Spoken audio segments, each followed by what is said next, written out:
So my name is Cody Hosterman. I'm the director of our VMware Solutions Engineering at Pure Storage, and I'm here with John. Just introduce yourself. John Owings. I'm Principal Solution Architect for our cloud and container integrations. What we want to talk about today is obviously what you see on your screen, but a couple of different things, right? Around what we're seeing in the Kubernetes and VMware landscape, what we're doing at Pure around Kubernetes and containers in general, what we're doing to enable the hybrid cloud and data mobility between these things, of course, with a specific focus around vSphere and what we're doing. So without further ado, let's get into it. So first off, let's talk a little bit about why people are interested in running Kubernetes on VMware, right? And we get not everyone's going to run it on VMware, and we're certainly supporting those customers too, and we have offerings, and John will talk a bit more about that later.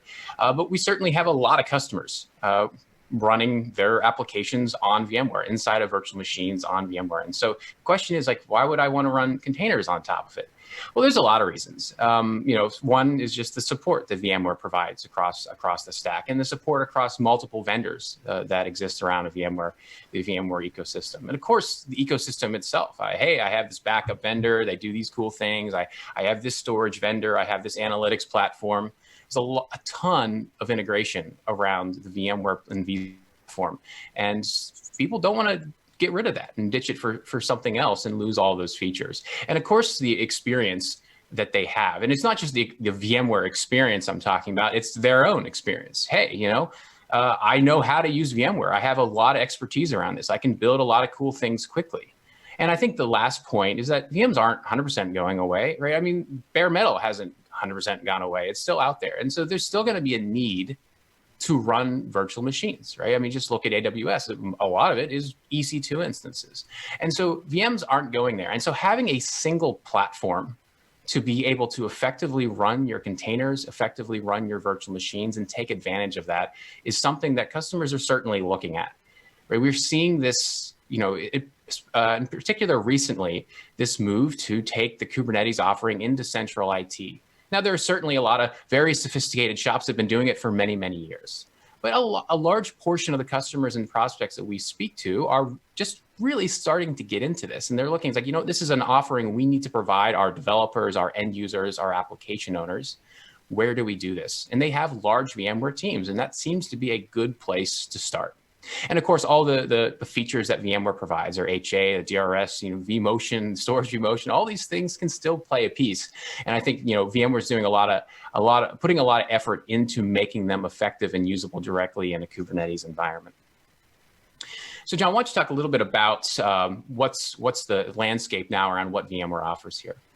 All right, so we probably all heard the announcement a while back. Obviously Pat Gelsinger announced, the Tanzu or vSphere with Kubernetes, which was Pacific, and that has gone GA. And so that's really created a lot of interest, around what VMware is going to do in Kubernetes. And they do have several different versions, right? And at least the naming is coming together, right? So everything could be called Tanzu now, or TKG something. So that's made my life so much easier. But where we're Pure Storage, just as a storage company, really focus is this cloud native storage driver.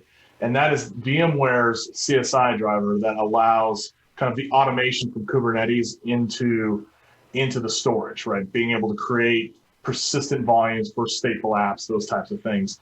And of course, this driver, provides features that you can use in order to, protect your data, things like that. So, what's really, really nice is that it exists, and we'll go on to the next slide, but yeah, it exists, and it can be used, you can use it with the VMware flavor of Kubernetes, like all the Tanzu offerings that are out there, and any of the other 15 versions of Kubernetes, right? Whether it's Red Hat, Rancher, or any of the other names out there, that driver can be installed, so you have that freedom of choice. And you'll kind of see that theme as we go through this. But it does give you those provisioning, expansion, cloning, snapshot, and topology features in CSI. And of course, we're working closely with VMware to kind of see how we can push more of our coolness into that driver. And go to the next slide. So VMware offers their CSI driver, container storage interface driver, called Cloud Native Storage Driver. And really fundamentally what a CSI driver is, it takes some arbitrary or specific storage platform underneath it, whether that be internal storage or a SAN-based storage, whatever that is, and converts it, provisions it, and manages it in a way that Kubernetes or some container orchestration platform on top of it can understand and present that up to the containers running inside of it. So from a VMware perspective, what is that storage? That storage is data stores.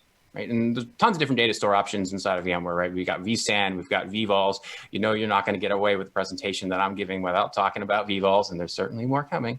VMFS and NFS, right? So taking these data stores and provisioning virtual disks storage from them and presenting them up to some kind of container layer on top of them running inside of these virtual machines or not, depending on the offering chosen to manage your Kubernetes on top of vSphere. And so that's what VMware's Cloud Native Storage Driver does. It takes the storage you already have in your environment and converts it and presents it dynamically as needed or even statically. There's a lot of different ways of doing it within CSI up into your worker nodes running inside of Kubernetes to present that persistent storage up into those particular containers. Now, when you're provisioning storage from, and I think this is an important part to start at, is when you're provisioning storage within the CSI spec, when you choose, hey, I need 10 gigs or something like that, how do you decide how to configure it? Right? If I have configuration and feature options, what do I choose? We don't really want to make the developer, the application admin necessarily go and choose all these little features and tweaks and changes that you might have in your environment around protection schemes or whatnot. And so what is actually chosen here is something called a storage class. A storage class is a conglomeration of storage. And once again, that's somewhat up into who defines these underlying classes based around features or performance or whatever you choose. And so what VMware maps these storage classes to within vSphere itself is something that seems to map to that just logically. Storage policies. Storage policy-based management, SPPM. These are ways of creating policies within vSphere. And say, hey, I want this to be replicated. I want it to sit on a pure storage flash array. I want it to be snapshotted every 5 minutes. And then when you provision storage, you don't choose a data store, you choose that policy. And then VMware looks at your underlying storage. It's like, oh yeah, that data store can support that. I'll create it on there. Or no, that one over there supports that. I'll create it over there. And so within the CSI implementation of VMware's cloud native storage, you map these storage policies into storage classes. And so when a Kubernetes admin or an application owner or your developer, whoever that might be, is provisioning storage, they choose from one of the available storage classes. And then VMware and the intelligence built into the policy layer make sure that the storage that is requested is of those features or of those requirements or of that class as requested. And it helps if I go forward, not backwards. So this is an important part around Pure Storage too, is that I think this helps, I think, define the conversation a little bit too, is that, Pete mentioned this earlier, right? We have a deep focus around simplicity. When you create a volume on the flash array, we really only need two things from you. What do you want to call it? And how big should it be? Right? Things like RAID and dedupe and compression and encryption, these are always on and automated internally to Purity, our operating environment inside of the flash array. So these traditional storage kind of configuration and features are not needed, not only not in the storage class or storage policy, but certainly not by the developer or application owner on top of it. The requests and the features that they might want are really around protection, around replication, around snapshot policies. And of course, simplicity is the friend of automation. The less questions you have to ask, the less complex your automation is, the easier to deliver that automation. And so I think this is also a particularly important piece of provisioning storage in a Kubernetes environment. So when you're using VMware's Cloud Native Storage Driver, there are two options here around provisioning storage within storage classes. So for the VMFS world, you can use tags. The very first implementation of VMware storage policy was based on tags. You tag this data store, hey, this is John's data store, hey, this is Cody's, hey, this is Sally's. And then you create a policy saying, hey, any VM or disk created from this particular policy should be from a data store that is tagged in this way or that way. Of course, the other option here is virtual volumes, vVols. The difference here is that this isn't a single data store LUN with one file system on it, VMFS. with static configurations all applied to the entire data store, you have a logical abstraction of space, and volumes and storage and disks are provisioned and created on demand and can be independently configured even within that same data store, because that data store really is just a capacity limit. And one of the benefits around virtual volumes is how storage policies work within virtual volumes. So vVols isn't just about granularity, right? I create a virtual disk, I add some storage to something, and it automatically creates it and presents it up. That's certainly a great thing, but it's also about the features and the policies. Because these virtual disks, these VMs, are now granular objects on the underlying platform, we can also configure them individually. A virtual disk can have this feature, that virtual disk can have that feature. And it's also about not just day zero, create it with this. VMware can also adhere to making sure that that is compliant with that policy over time. So changes in the underlying infrastructure can be bubbled up directly within the intelligence of vSphere into storage policies and, of course, storage classes. So if something changed on an underlying array, it will no longer be valid under that storage policy, and in the case of Kubernetes, within that storage class. So the argument I'm making here today is, of course, that I think vVols is a great choice for storage, not only in Kubernetes, but also part of the hybrid cloud. And many years ago, I made this argument in front of you folks, actually, at Accelerate. And was it the warehouse one? I can't remember which one we did in San Francisco. I did this, and I argued, hey, one of the interesting things, I think one of the capabilities of vVols that I think was underappreciated back there was the data mobility option around it, what you could do with the underlying array features and moving those data sets and using them where you want to use them. And it goes back down to this point that I want to reiterate, because it is foundational for the rest of this conversation, is what is that virtual disk that gets created when I edit settings on my VM, or there's a persistent volume created within a CNS driver from the storage class. What actually is that object? Right? At a very high level, a data vVol is a integrated virtual RDM. Right, the VPD inquiry information is virtualized and presented by VMware, and this allows storage vMotion and stuff. But the object itself is just a SCSI volume. There is no VMFS on that data vVol. It is not formatted with any special file system. There is no VMDK encapsulating it. So it's just a block volume presented up to the OS, and then the OS puts some kind of file system on it, right? ext4, XFS, as the case may be. And this is the example I used many years ago to kind of explain this point. But, I think it's fairly limited in use case, but I think it was a good one to explain the point. If I want to move a physical Windows machine, in this case, you can see even my version of Windows is outdated here. It's an old slide, but the point remains. How do I want to move that to a VMware-based VM? Well, I could use the converter and stuff, which could take hours and hours and hours, depending on the size of this OS, depending on the size of this database. But one of the benefits around virtual volumes is I can go and create an empty VM, right? This has the same size virtual disks as that original source physical server, the LUN-to-LUN kind of size. And then I just go to the array and I do a copy, instant copy. It's all metadata based and so forth, just like Pete mentioned before. And then I can boot up that virtual machine. We've had customers do this as a physical server migration to get into the VMware environment. And then you can even, if you want to, you can even storage vMotion it to VMFS from that point. That's the nice thing about it. Once it's into the vVols, you have that flexibility to do whatever you want with it, because it's still in the VMware SCSI layer. It's not completely out of management band and data path like an RDM is, but you can move it in that way. And so this kind of elucidated at least the point of that this vVol is just a volume, in this case, with NTFS on two things here, and a boot partition, of course, on one of them. And that's all great and wonderful, but hey, we're talking about Kubernetes today. We're not talking about physical servers. That's so 2000 and whatever, choose a number. What does this mean for Kubernetes?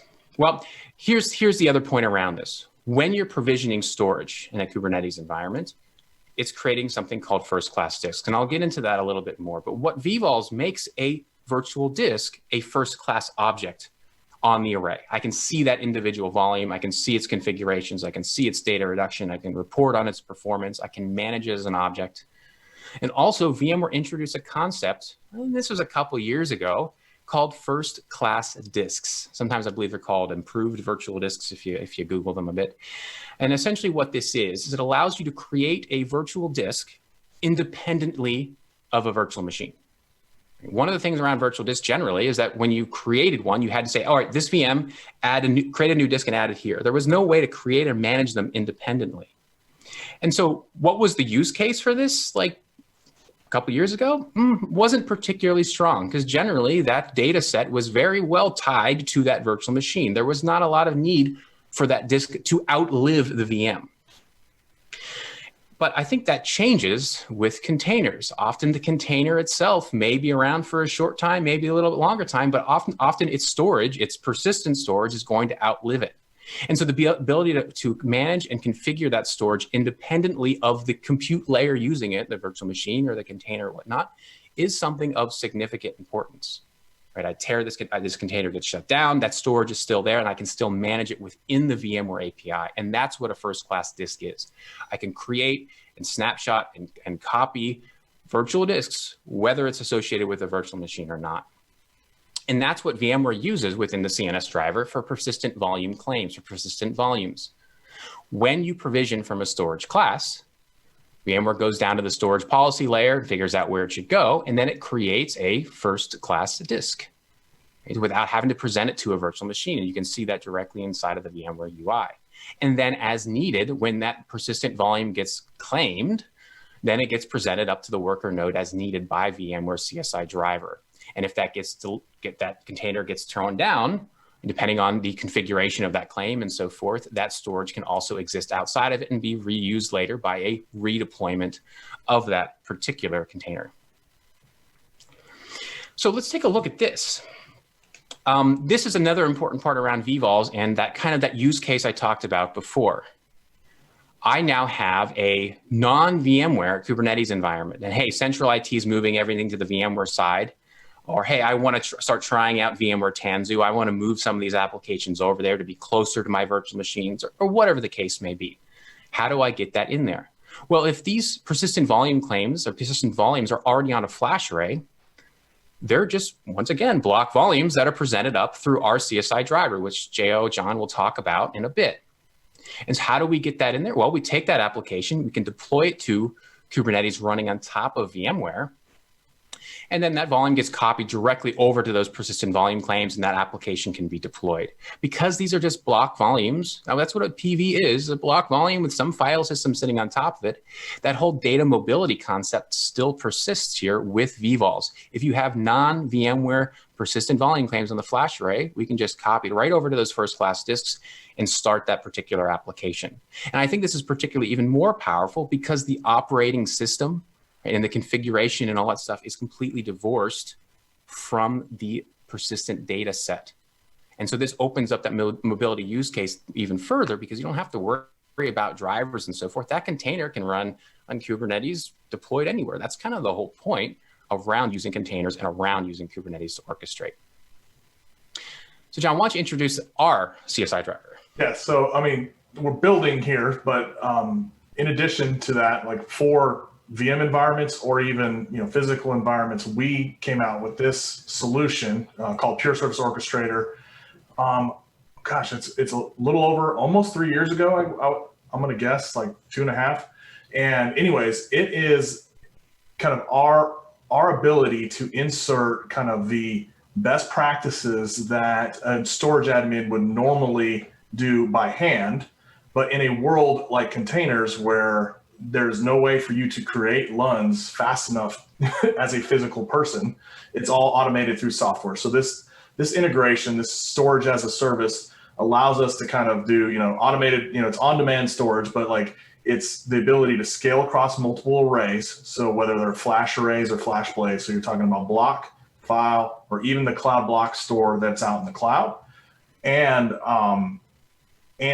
be able to share that as a single layer, right? So now I can just say, I want block storage, and PSO for short will decide where to place that. I want file storage, it decides where to place it, no matter what scale of physical devices you have behind that. And then obviously automatic failover is key, being able to take these volumes that should be persistent, like Cody was talking about the FirstClass Disks before, and when a container dies in one place and comes up in another, the storage should follow it, and it should follow it in a very quick fashion. We don't need to wait 10 minutes for a block lock to clear. Like, we do things in order to make sure that it clears and it mounts somewhere else. I have a question here.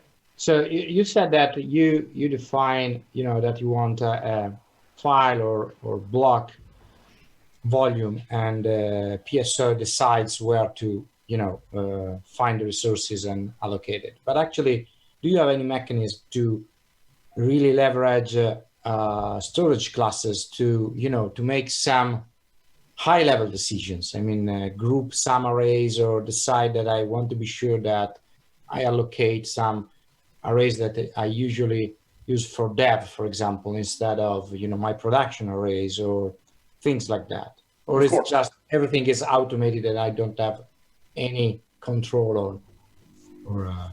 So we create two default storage classes, right? We create a block and a file, which is flash array and flash blade. You can make that more complicated if you want to. If you want to say, hey, this storage class needs to go here or there. But we do that through a concept called tags and topology. If we wanted to spend a whole other hour talking about that, but basically you could actually do a key value and say this array is dev. And so now PSO knows any application that gets deployed that wants to know, hey, this has to go into the dev environment. It knows which array that is. It knows, and it ties that to the compute that's tagged the same thing in Kubernetes. And that way it's all works together. So you don't get a container running on one compute node and from an array that may be in the wrong place for that type of storage. So we use a key value store to do that. And that way we try to keep it as simple as possible. You shouldn't have to create a storage class for every single array. That just adds to complexity. And we don't want to, present, especially in this kind of world where you have developers who will they want to make the decision for themselves. You don't want to give them 100 different choices when we can give them one and then have software decide the best place underneath that. One or two choices. We give them two choices. There. So yeah, we do by default create. So John, does Pure Storage Orchestrator and VMware Cloud Native Storage CSI, I mean, they coexist in this environment, or you're selecting one or the other, or how does this all work? You can run them both at the same time, right? Because the way that the CSI API works, right? Like, we just to put both those plugins in, and for whatever use case, like if I'm in VMs, I can use the VMware driver, and if I am physical or VMs, I can use PSO. So it's really a choice of how I want to approach that storage. Now, in a virtual environment, you really want to, if you're one of those shops that's like, I will only ever use Fiber Channel in vSphere, right? The VMware driver works great because it's independent of the transport layer, right? It kind of just, you tell it what data store to go on, and it doesn't care if it's iSCSI or Fiber Channel, it just puts the data there. Because we're doing it more like of a bare metal, it wants in-guest iSCSI for those virtual environments so that it can map that volume directly into the kind of bypass vSphere anyways. For block, now we do obviously NFS as well on the FlashBlade, which allows you to kind of do read-write many, some different use cases depending on your application. Generally, we're seeing most folks that are running it on top of VMware are looking to go the route with cloud native storage, VMware CSI driver. It's still fairly new, so I'd say probably still more of our VMware customers are still using PSO, but they are looking at that route because it is the default offering from VMware, and they can use it across the board with whatever storage they're using, right? So I mean, generally, we're probably positioning PSO for bare metal environments or cloud environments, which we'll talk to in a bit, but it certainly can run alongside of VMware. And we're working very closely with VMware product management engineering around their CSI driver to see how we can improve it so vendors such as Pure can value add using their CSI driver or coordinate with theirs and the vendor's own. Mm-hmm. Okay, thanks. So on that note, I think that's maybe hopefully a segue into where we wanted to get into the hybrid portion of this conversation. We've been talking about obviously on-premises the entire time here. So where does this all play in? And, you know, of course, one of the things that we're seeing, I'm sure you're all seeing, we all see, is that there's interest around building hybrid deployments. Some customers are going to go 100% public. Some customers are going to say 100% on-premises. Probably the vast majority are going to be somewhere in the middle, using some level of both, particularly these days. And so we want to be able to enable our customers to use our storage. We want to be able to add our value wherever they are and enable our customers to be able to move that application where they want it to sit. They have to figure out what's the right cloud for this application? Because I think that's really the definition these days of multi-cloud, is not necessarily, I want to move any application at any given second there. I need to figure out, hey, you know what? This Azure or AWS or VMware, they have this new offering that really makes it attractive to run this application here. Okay, how do I move it there? And that's something a use case we do want to enable for our customers. But more specifically, I think, this goes back a little bit to what Pete was talking about, is that we spent a lot of time thinking about the underlying storage layer, right? How can we take, in the case of Flash, how can we understand the NAND? How can we build our platform to make the best use of it, the most efficient use of it, the most performant use of it? And then we build it into the Flash array, but to the end user, they can take advantage of it, but it's all the same management, right? Same APIs, same workflows, same operations, same automation. So the question we asked ourselves a couple of years ago is, can we do that same thing in the public cloud? Right? Can we take the value that our engineers introduce by understanding the underlying storage layer and studying it and testing it, and do that same thing with a different level of infrastructure, right? Something like AWS infrastructure. Can we look at it and see what did AWS introduce? What new storage features? What's the performance profile? What's the reliability? Can we take those same equations that we solved on premises and solve them and add value in the public cloud? And the short answer is that we believe we can. And so we introduced something called Cloud Block Store. Cloud Block Store is our name for basically a software version of the Flash array running inside of AWS. And as Pete mentioned in the slide earlier, that it is in beta right now for Azure.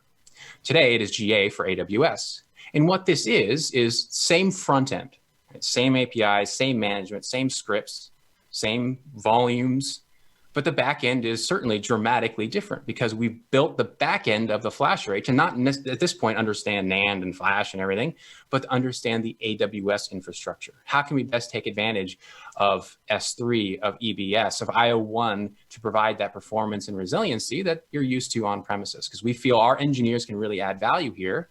So your developers can focus on the other parts of the application infrastructure and development inside of the public cloud. And this is what Cloud Block Store does. And of course, beyond just the features itself, it's also about replication. Because Cloud Block Store is Flash array, for all intents and purposes, from a software perspective, it is purity. Our features like asynchronous replication, our active-active replication, allow us to protect data sets not only across AZs, but across regions and move them between CBS volumes or protect them across CBS volumes.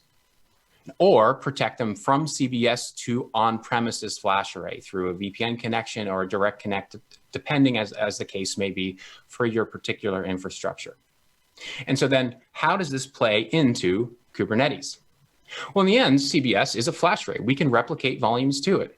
So if we have on-premises VMware Tanzu deployed and we have some kind of application running in a pod with a persistent volume claim on a vVol, we can replicate that vVol to Cloud Block Store. We can then deploy, once again, VMware Tanzu or Amazon EKS or your own vanilla Kubernetes offering inside of AWS, as the case may be. Deploy that same infrastructure and use PSO to take that volume and present it up. So what is that persistent volume? It's a block volume with some file system that was included in the persistent volume claim that gets presented up to that particular container. And because, once again, that vVol isn't a special object, we can move these data sets around. And the great thing about containers is that we don't even need to move the OS. Just the persistent volume is what matters because the application itself is deployed through some marketplace or library or content library, rather, of your applications as you move through. Right? Whether it's VMware Tanzu, EKS, or Tanzu in both places, this is something that we can use to move those volumes back and forth. Now, the same process works the other way around. If you're using CBS, and if you're even not using Cloud Block Store, Jo posted a blog recently about converting EBS volumes to CBS, persistent volume claims in public cloud. We can also do the opposite. Hey, you know what? I have this VMware environment. I want to test VMware Tanzu on premises to see if maybe I can integrate with my other appliances running on premises, or maybe I can do it more cost effectively. Who knows what the reason is? We can enable that use case too, because once again, that block volume is just a block volume with a file system, replicate it back to my on-premises flash array, and do the exact same process, just in reverse. Deploying that persistent volume, copying from that replicated snapshot, and deploying that particular application. So where does the Pure Service Orchestrator run? Does that run on-prem or in the cloud? Either. You can, it's deployed via Helm, and it can be deployed into a Kubernetes environment wherever that happens to be. So whether that be bare metal, whether that be running on top of VMware, or that's in AWS with the Kubernetes deployed through Tanzu or EKS, it's just a CSI driver that's deployed via Helm. So if you're moving from on-prem with the Cloud Block Store to Amazon EKS, do you need to have anything else for Pure in the cloud? So if you're using our service orchestrator, you need to have our Cloud Block Store offering up that storage, right? So Cloud Block Store needs to be deployed to actually present that storage up. Now that's a good question, because I'm going to lead into another way. It's like, what if I don't want to have that running all day long, right? What if I want to do it on demand? And I'll get to that in a second. But yes, to use Pure Service Orchestrator and replicate in, yes, you do need to have CBS deployed at the time of use of that particular container, or persistent volume rather. All right, so John, why don't you give us a little demo of what I'm talking about here before we move into answering the other question around, do I need to have CBS running? Yeah, so this is just a small demo. Now, this is using just a vanilla Kubernetes on-prem. It's actually running within VMware, but it doesn't matter. So these volumes can be they could be vVols, they could be a physical volume from a physical Kubernetes cluster. And you can see here, there's nothing running. And I also want to show off, this is just a little project that I helped work on, but it really, all the credit goes to our friend Remco in the Netherlands who created this. But this is a UI that he created for Pure Service Orchestrator. It's an open source project, and basically any storage admin, any infrastructure admin can install this and see a map from their container all the way to the storage volume. And this runs, this version here is running in the on-prem, and I'll show you what it looks like when we're running it in AWS here in a second. So I'm just going to create a MySQL application, and we're going to spin that up and create some data. Nothing too exciting here, but we're gonna create an account and create some data, which puts something into the database, right? That makes the demo more real when we can actually see the database has some data in it. So I'll put my name and my email address for everyone on the internet, so they can just email me. That would be great. And super secure 4-digit password, and we'll log in. So this is still the on-prem version. And what we'll see here in a second is I'm going to replicate it to the cloud and use EKS. So say hello. You know, it's very important, very profound things here. Storage field day, right? So this is one I even created yesterday. So it's not a rehash from the spring. Let's get one more. Let's get some more significant data in here. Paste something in here, more data. I guess I could have cut that down by a little bit. I could have typed a little faster, made the demo 10 seconds quicker, but we're just gonna create data, right? And so what's happening off screen is that just normal block volume we're going to replicate to our Cloud Block Store. So you can see they're in the Pure Service Orchestrator Explorer, you have a link to the array itself that volume is running on. So it's really nice to be able, for an infrastructure team, to get into things. We're gonna find my volume. I'm going to, now this all can be done automated. You can automate all this, but this kind of helps everyone kind of visualize what's happening on the back end here as I'm telling it, hey, replicate to AWS.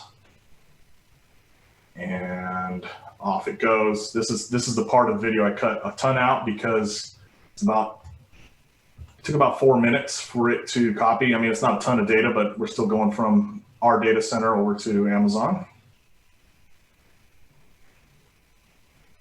You can see there's the volume in the protection group, and there's a snapshot. So it's copying right now, and I'm going to take that name. We're going to use a feature in Pure Service Orchestrator called import, which is actually not something we kind of had to invent for our driver, that is not something that's offered in CSI. So it's not something that like every vendor can do. Of course, I'm not saying they can't create something, but right now, like if they're only doing what CSI allows, they can't do that. So what we've done is we've replicated that volume, and over on the Amazon side, so I've switched my context. You can see now it shows up in the top left corner. There's no volumes because this cluster has nothing going right now. And so I'm going to launch that and import that replicated volume. So we've used movie magic to get to this point in time. And now we're going to launch that app. You can see up in the top now it's saying pending, and in about 4 seconds it's going to say that it's ready to go. And I'm launching the web front end like it's already working. There you go, and launch my web front end.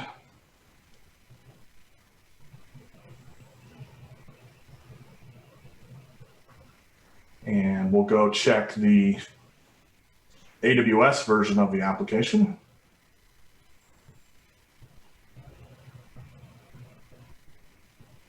Oh, you got to get this service. So anyone want to, if you memorize that URL, it still won't work because it's not there anymore. You can see that was that version running in PSO Explorer running in the cloud. And you can see the IP address of the Cloud Block Store. I clicked on it. It's not going to do anything because my Mac here does not have VPN connection straight into AWS. So this is the rest of the stuff's done through proxy. So I'm going to drop that in. This was another 4 minutes skip right there where Amazon had to put that DNS out into the world. But you can see here, I'm not creating a new account. I'm just going to use that same account that I created before.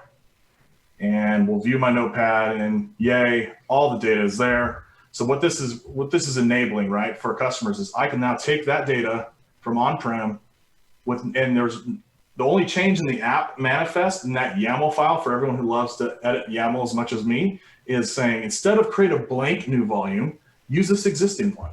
And that's how we get the data. John, I have a question. Yes. This is a single volume application, right? So a pod with a single volume.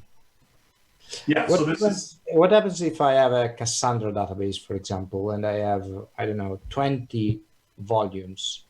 So do you have a mechanism to manage a consistency group that is not supported by CSI yet, for example?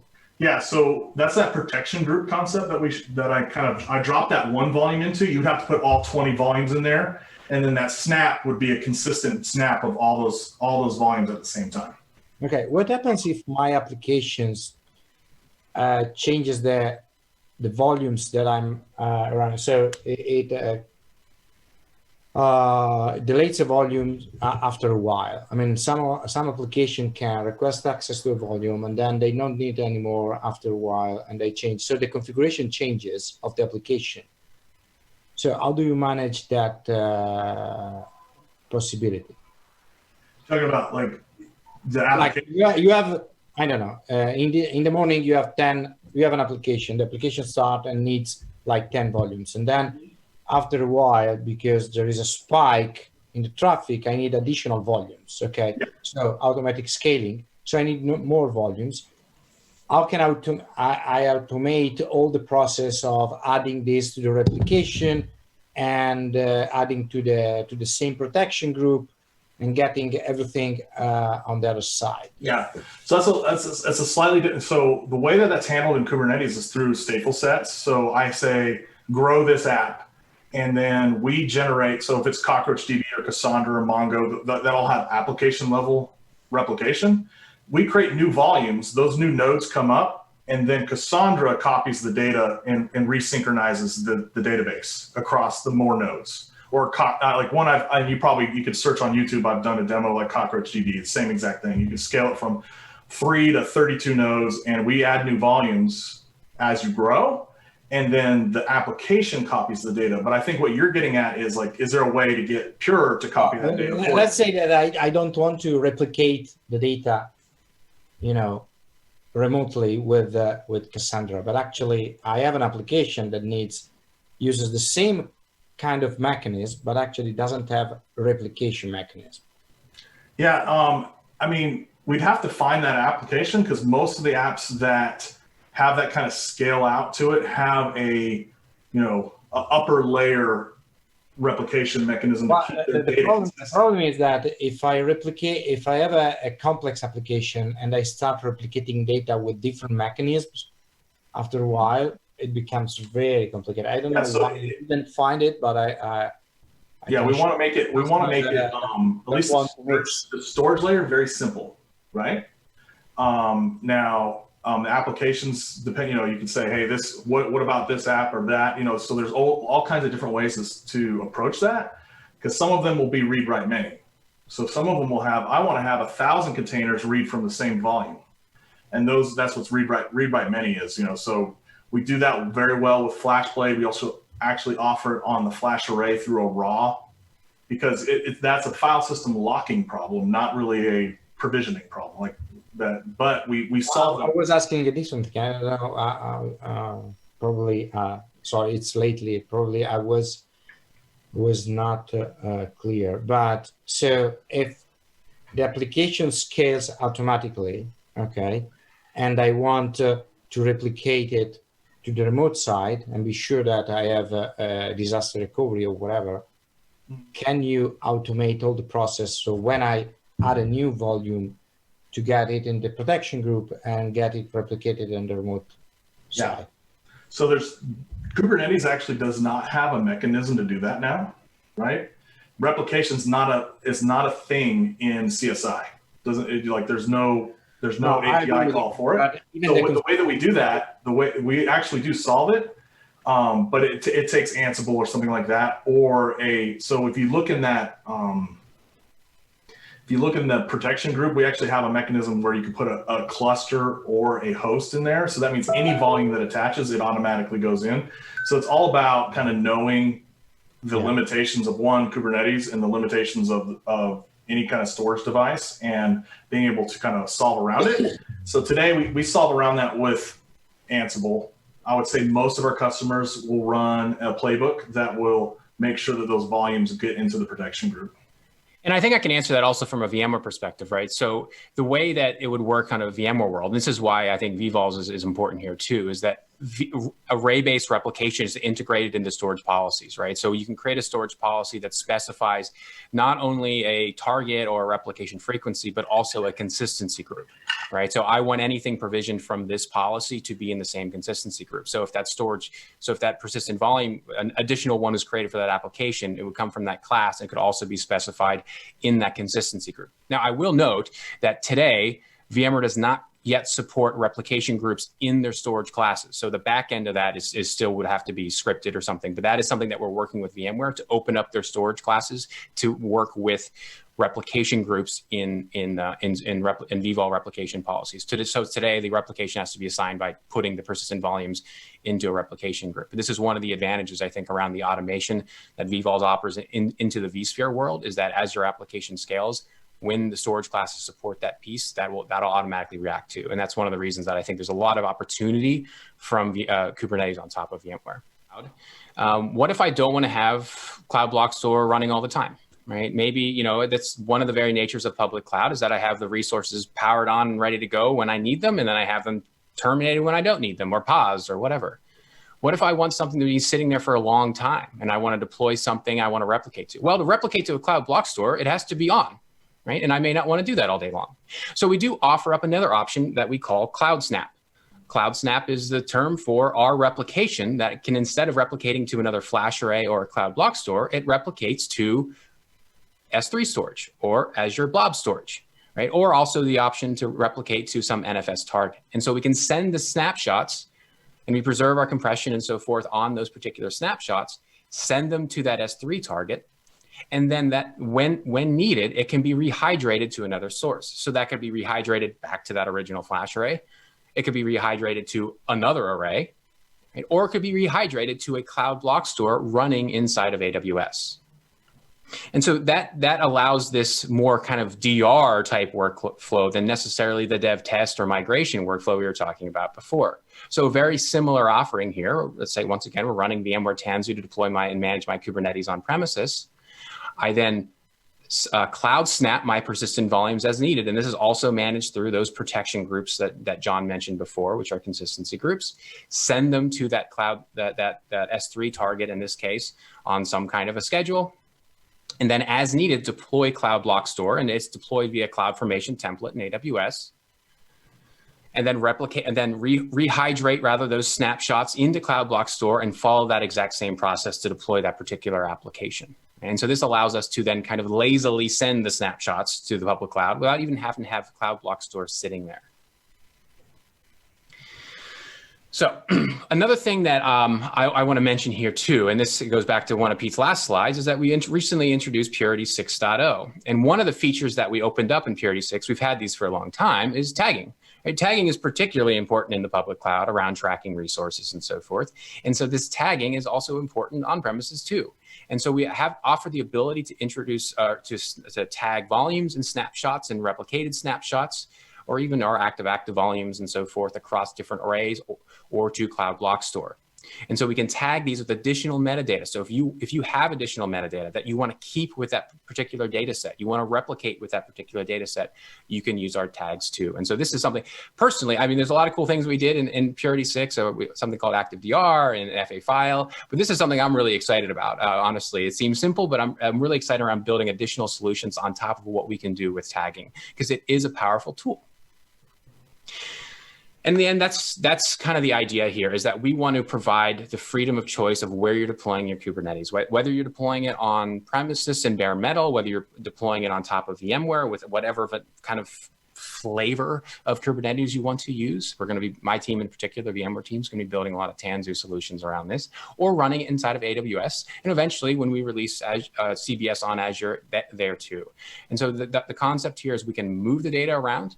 You can put it where you need to when we open up new solutions, or you want to move applications that are better suited to some other target, or for just dev test scenarios or whatever the case may be, across your environment. And the concept, the architecture around Kubernetes and containers really is what I'm talking about here, is the separation of the application deployment and the persistent data, or rather they can be managed in a separate way, really makes that application mobility as well something real, right? We can really do that because we're moving and managing that persistent volume and deploying that particular containerized application. John, any thoughts? Yeah, it's absolutely what customers, because at this point in the world of Kubernetes, like, I don't think anyone's decided what they're going to do for the next, we're doing this and we're sticking with it for 15 years, right? So being able to choose and move the data, that's not going to change. The data itself's not going to change. We need to be able to provide that. And so we've kind of laid the foundation for that today. So use both. I think that's the most important thing. And we talked about this earlier, obviously, and we actually, it's really exciting for me, is that iSCSI has been added into Tanzu, so into Photon, which is what Tanzu is built on-prem. So we'll be able to support both block and file on TKG. But obviously being able to use, Fiber Channel or iSCSI, whatever you have, this is really kind of how you can use which one of these drivers, and there's nothing to stop you from using them at the same time. Yeah, and this is a big part of our partnership and co-engineering with VMware, is see, like, how can we make these things better together, right? A lot of the sessions we have at VMworld this year are around, with VMware, called Better Together. And so working with VMware CSI team, working with our CSI team, how can we offer up these solutions together? And I think vVols is a really critical part, the way I see it, of the dynamic nature of persistent volumes in a container environment, the feature assignment and replication work that comes around with it, and how deeply integrated it is into the vSphere stack to really open up some of these options. And so I think it's a key part of our strategy moving forward. So I mentioned there's some other kind of cool offerings from VMware as well around container workloads and backup and restore and so forth. And one of them is the Valero offering, which is Heptio Arc, I believe is what it used to be called. That's manages around snapshots and backup recovery. So we're partnering with them too on investigating what we can do there. And There's a blog post that goes into what we're doing. It's kind of a technical preview of coming out in the next version of PSO around what we're doing with a Valero plugin to increase the integration around backup and recovery of persistent volumes. And of course, our PSO driver, our CSI driver rather, is offered on GitHub through a Helm chart deployment, which is the most common way we see of deploying PSO.